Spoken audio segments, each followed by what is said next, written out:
Продолжувам со актуелностите кои се врзани на индиректен начин со мојата рубрика Парите се живот. Овој пат со една атрактивна тема која ја голица домашнава јавност, особено по најавите дека ќе се гради мост преку реката Вардар, што би го поврзал Аслом со Скопскиот саем. А со градоначалникот на Газибаба Борис Георгиевски разговараме меѓу другото и за финансиската кондиција на општината, за начинот како евентуално може да биде вплеткана општината со надоместок на трошоците на Космос и фамилијата Цановски при уривањето, а тамо целиот процес беше мониториран од Груевски и од претходникот на Георгиевски Тони Трајковски. Добро утро. Добар ден, Веки. Веки, добар ден. Благодарам за поканата и поздрав до вашите гледачи. Фала ви. Благодарам. Ке одите со мост и со булевар кој треба да излезе кај Керамидница, која е релативно населба со субстандарди. Ве прашувам директно, дали извршивте експроприација? Ке почнем од прашањето, да. Веќе сме на половина пат за експроприацијата на вкупно 137 домаќинства. Очекуваме до крајот на оваа година да комплетно ќе го завршиме експроприираниот дел кој што ни е на располагање во должина од 400 метри, кај што треба да се протека булеварот во 6 коловни ленти од двете страни велосипедска и пешачка патека и мостот кој што е исто така сличен или копија на Гоце Делчев овде во должина од 150 метри. Колку е инвестицијата? 365 милиона, зборам 365 милиона, да. 6 милиона евра. Не, повеќе ќе ни, околу 15 милиона евра ќе ни. 350 и 6 милиона денара. Има уште една димензија околу изградбата на овој булевар, но има политичка димензија. Во изборен миг навестувате инфраструктурни проекти. Дали е тоа на одреден начин прекршување на правилата, дека не може во овој изборен период да се врши промоција на такви капитални инвестиции? Прво, не вршевме никаква промоција, тоа се веќе зацртани проекти кои што се ветени пред 2 години и отпочната постапката уште пред да биде распуштено собранието. И тоа е проект од 65-та година, зашто тоа не го направите пред 2 месеца? Се согласувам во таа целата работа, ќе прашате веројатно и претходниците. За еден ваков капитален објект од 65-та да се чека за 2 години да се само направат документите, да се подготват, да се тендерира целата постапка, да се изврши добро сообраќајно решение помеѓу булеварот Васил Карангелевски и улицата 1 во Карабиница, тоа значи навистина многу време треба.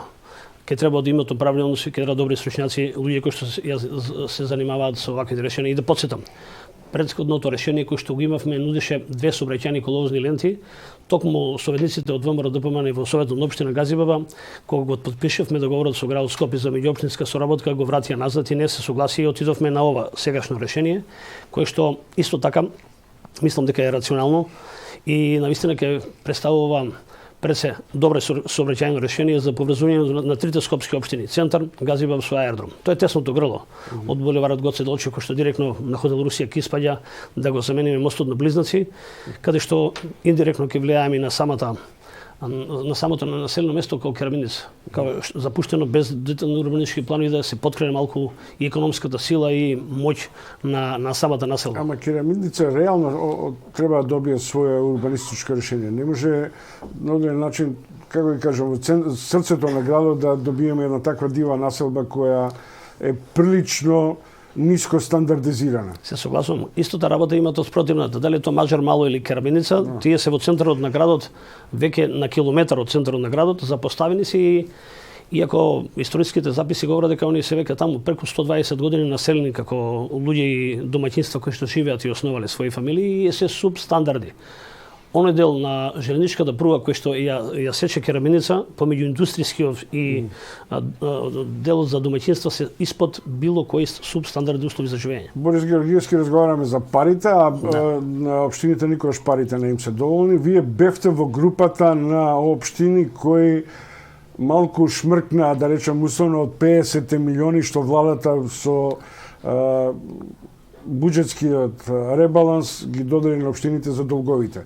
Го саниравте долго? Имавте 2 милиона или нешто? 2,5 милиона денара наследив долг кога ја презема функцијата на 2 ноември 2017 година. Со помош на владата и со сопствени средства, до ден денеска го санирав. Ние добивме негде околу 70 милиона денара или близу 1 милион и нешто евра, или 146 кој што јас наследив. Во моментов ќе вративме сите долгови, 2,5 милиона евра сме во плюс.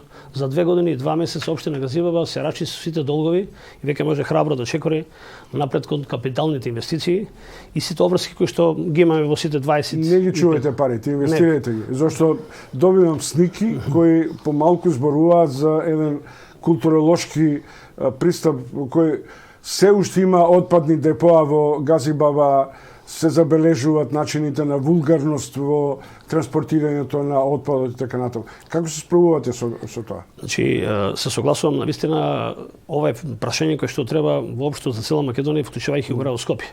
Има системски и краткорочни и долгорочни решенија. Системските решенија јас како градоначелник ги гледам дека со законот за градба секој инвеститор кој што ќе треба да гради, ќе треба да докаже со кантарска белешка дека единствено место за отпадокот е Дризла како регистрирана депонија. Сите други се забранети. Исто така, секој од станарите, кој што сега има проблем исто во сообраќајниот метеж и така натаму, ќе треба да си купи собствен паркинг за своето возило. Значи, општините не можат да бидат веќе депоа на индустријскиот смет и она што е граден смет на компаниите кои што градат. Може тоа комплетно да го решиме со вакво законско решение. Инаку краткотрајните работи, исто така и подигањето на свет кај граѓаните мора да влијаеме дека не може на секој контейнер да биде поставен, кога зборам за контейнерите надворешни, да биде некакво ѓубриште или пак веќе депо за отпад. Тоа е многу страшна гледка и воопшто мора. Тоа да ви кажеме на работа, поразвиени земји кога нашето културно ниво урбано е ниско, поставуваат урбани полицајци, како што значаен дел од општините искористуваат цела армија од роми за чистење на улиците. Мислам дека пресијата на култивираното ниво е меѓу другото да се комбинира присилба и стандардизација. Но, секако. Борис Георгиевски, градоначелник на Газибаба. Дали е возможно и што вие ќе искористите од 70 милиони евра кои за што владата даде гаранција, а се наменети за инфраструктурни проекти во општините? Значи, со меморандумот кој што го подпишуваме пред некој ден, значи општина Газиба близу доби 900.000 евра, околу делот на локалните патишта. Ние сме веќе подготвени и спремни со проект кој што е наменет за населбата Хиподром 2, комплетно да ја асфалтираме, бидејќи таа беше започната населба од 2002 година, каде што имаме и индивидуални згради, имаме и индивидуални домаќинства, имаме 3 улици Жан Жорес, имаме Кирил Мајски и Пекчевска, кој што ќе треба да бидат во продолжеток на постоечката Хиподром 1 да се поврза со Хиподром 2. Тогаш би било целовита населбата. Нашите гледачи тешко е да има сите улици да ги знаат. Дали имате пари и како тоа ќе го направите? Имаме пари, значи што правиме со селските, со приградските патишта, особено Газибаба важи за една од најруралните, условно кажам, приградски населби, а прилично се вон стандардизирани пристапните патишта. Значи во моментот работам на 3 патни правца кои што ги обезбедивме од Агенцијата за рурален развој и тоа во Раштак Бутел во должина од 5 км, во Булачани километар и 100 и во населеното место Винише према Страшници во должина од 2 км. Дополнително, значи имаме преку 40 милиона денара веќе средства наменети за населените места во Трубарево и Јурумли, каде што работиме фекална канализација, крупни проекти кои што ги отпочнавме минатата година, веќе сме при крај, да луѓето да не се сеќаат дека веќе се раскопани улиците, како ги приклучуваме во фекалните колекторски системи, така ги асфалтираме улиците за да нема биде она раскопај, прекопај, па повторно приклучок и така натаму. Кој зашто ја за изборите и за инвестициите? Георгиевски, ове се јадра на ВМРО или на СДСМ, каде што ќе инвестирате? Јадра се, да ви кажам искрено, дека секој пат биле јадра на ВМРО, ДПМН, и се уште сум на становиште дека Газибаба е една од јадрата кои што ВМРО се подпира на таа работа. Ама да ве подсетам. Да? Токму во тие јадра во 2017 година јас прв пат ги тепав во историската победа на Социјалдемократскиот сојуз. И мислам дека не се сите граѓани, кога зборам не сите граѓани со идеолошката матрица поставени дека кога во нивниот двор, за нивното село или за нивното населено место станува збор дека не препознаат човек, иницијатива и на некој треба да му се одлучи. кои се можностите за развој на индустријски зони кои реално може да припаѓаат, особено ова околу Наков, Квантарскиот пазар и така натаму? Имате ли планови тоа? Тоа се важни локации, важни инвестиции. А вака, општина Газибаба има 3 индустријски моментално зони, веќе ќе профункционира и четвртата. Првата е железара во бившиот облик кој што постои, Рудници железарница Скопје. Вториот дел е кај делот на Европа, пивара Алкалоид и тој локалитет према Фершпет. Третата е металски завод, и сите компании кои што во претходниот дел таму стопанисуваат со ситни работи и металопреработувачки работи на мебел и метал. А во моментов очистивме и ја провираме новата индустријска зона во така наречена Хиподрум 2 или Шамак, кој што ќе се протега од клучката во Хиподрум до стариот пат за Куманово, покрај самата заобиколница, значи самиот коридор 8 и 10, и на површина ќе биде од 290 хектара. Таму прашав за најважната, бидејќи синоним на Газибаба и синоним на урбанистичкиот дел е Квантарскиот пазар. Така. Што правиме со него? Пак ќе биде тоа Квантарски пазар или една модерна европска дестинација за размена на земјоделски производи и така натаму. Нема пазар во светот кој нема ладилник. Така е. Значи ние веќе сме во завршна фаза, освен едната. Да го донесеме новиот урбанистички план и по стариот истата локација во делот на Квантарски пазар се предвидува нов Квантарски пазар по светски стандарди, по ХАСА систем, каде што освен ладилници ќе треба да произведуваме и дистрибутивен дел на маркетите и на сите поголеми брендови кои што би сакале со овоше, зеленчук да биде пакирано, сушено, конзервирано и така натаму во рамките на Перонаков, која спомнавте како улица, во тој дел. И втората работа исто така заедно со Министерството за земјоделие веќе работиме на проект кој што е финансиран од Светска банка за регионален откупен центар, кој што бил во Трубарево, на почетокот на Трубарево од левата страна, на површина од 16 хектара. Пазар, или? Предсточниот пазар, значи во непосредната близина, каде што треба да офати регионален центар за Скопје, Куманово, Велес, Тетово и останатиот дел, за да може исто така да биде регионален откупен центар во текот на целата година. Предвидуваме и помошни, да речем, индустријски капацитети повторно за конзервирање, кога производите ги има во поголем обем, а пазарот не може да ги прими, да не зависиме од други работи. Едниот такво се планира во Струмица, едниот е во Ресен и овој во Скопје. Борис Георгиевски, градоначалник на Газибаба, на границата меѓу парите и политиката. Вие сте прилично атрактивен како Газибаба по два случаи. Што правиме со Космос? Кој ќе го плати уривањето и трошоците за семејството Цановски? Тоа ќе падне на товар на државата. Како инволвираните кои сега се пред судски процеси ќе партиципираат во евентуалното санирање на трошоците за Космос? Космос се гради. Во моментов е стигнато на 4-то, на 5-то ниво, мислам дека во делот на градбата, трошковите и тужбените барања и побарувања према државата во времето на стане 2011-2012 година ќе тераат до завршувањето на судската разрешница. Вклучувајќи го мојот бивши претходник и 4 лица инволвирани од општината Газибаба во делот на самиот проект ТНТ или купување на динамит надвор од законските рамки. Ке почекам да заврши комплетната судска практика, за да видиме кој што е, за што е виновен.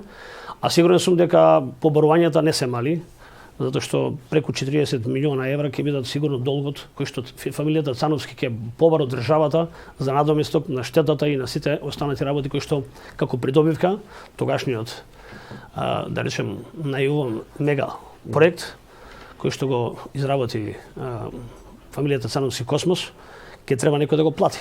Заради политичка одмаза и реванжизам беше далеко дека тоа беше направено. Сега да се докажат да им оставиме тоа на судските органи да правиме. Борис Георгиевски, вие го разбивте бастионот на Газибаба како ВМРО-ски бастион со години наназад. Прво Трајковски, па Трајановски, оттаму се. Дали сте свесни дека од скопските градоначалници зависи и успехот на овие избори, со оглед на фактот дека вие сте лицето на целата проекција, што владата успеала да направи да се доближи до граѓаните? Токму така, мислам дека имате добра, Александар, добра замисла во делот на фокусирањето на значајноста на овие избори, вклучувајќи и мојата општина и градот Скопје. Одговорноста, јас како градоначалник и скопските градоначалници, токму и општина Газиева како специфично место, како бастион, е таа кој што ќе треба да превагне на вагата, дали ќе победиме на парламентарните избори. Јас сум сигурен. Заради сето тоа што досега сум го направил во изминатите 2 години и 2 месеца.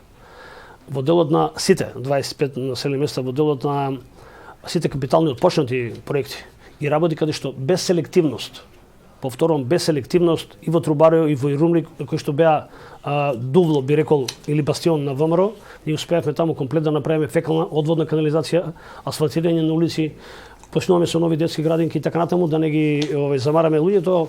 И вашите гледачи или со еден збор би кажал дека максимално водиме сметка за сите населени места и дека луѓето тоа го веќе разбираат дека тоа е обврска на градоначалникот. А нивната политичка опција нормално зависи на денот на гласањето, а тоа ќе биде 12 април. Убеден сум дека ќе имаме одлични резултати во општина Газиево, тоа го покажавме и со последните председателски, претходните парламентарни и нормално локалните избори. Борис Георгиевски, одите ли во Стајковци?